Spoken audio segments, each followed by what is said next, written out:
A few years pass and we're now at the turn of the 21st century.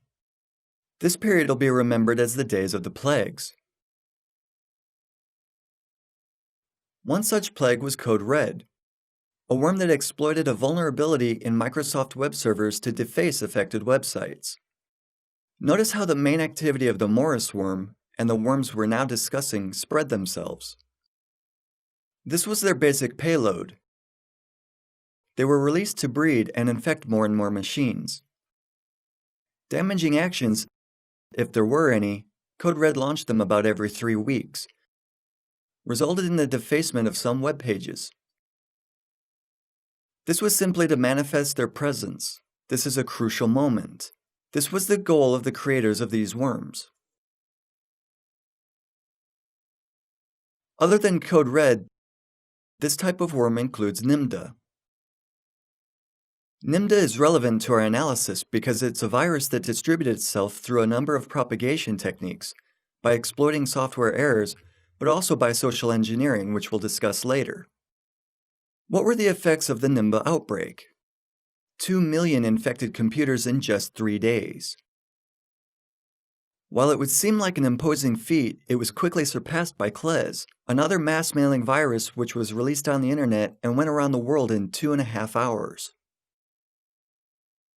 The record held by Klez was beaten by the SQL Slammer. The Slammer attacked vulnerabilities in a service of Microsoft SQL Server, a popular database system. The worm was so effective partially because it targeted computers through UDP. It took it about 10 minutes to infect 90% of vulnerable servers. In this time, the number of infected hosts doubled every 8.5 seconds.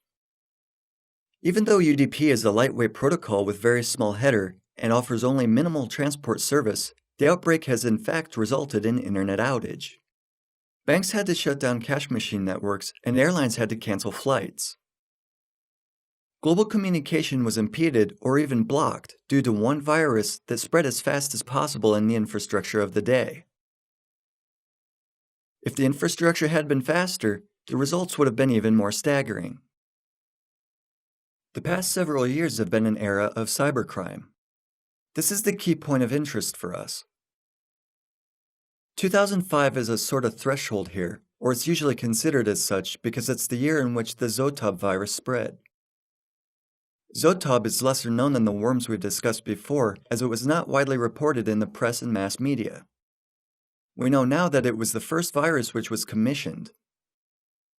In other words, it was written for money. Commissioning an order is not usually an exercise in charity. If you pay money for something, you expect your investment to pay off. The virus was commissioned to steal data from a specific company by installing a Trojan horse.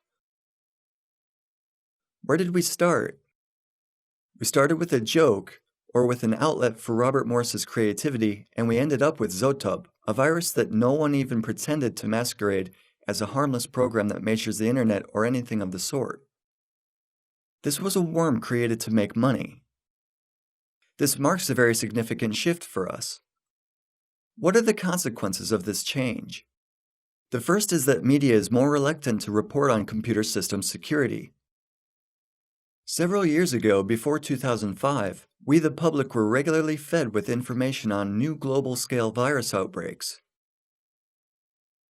Recently, there's a lot less stories or news on computer security in the media.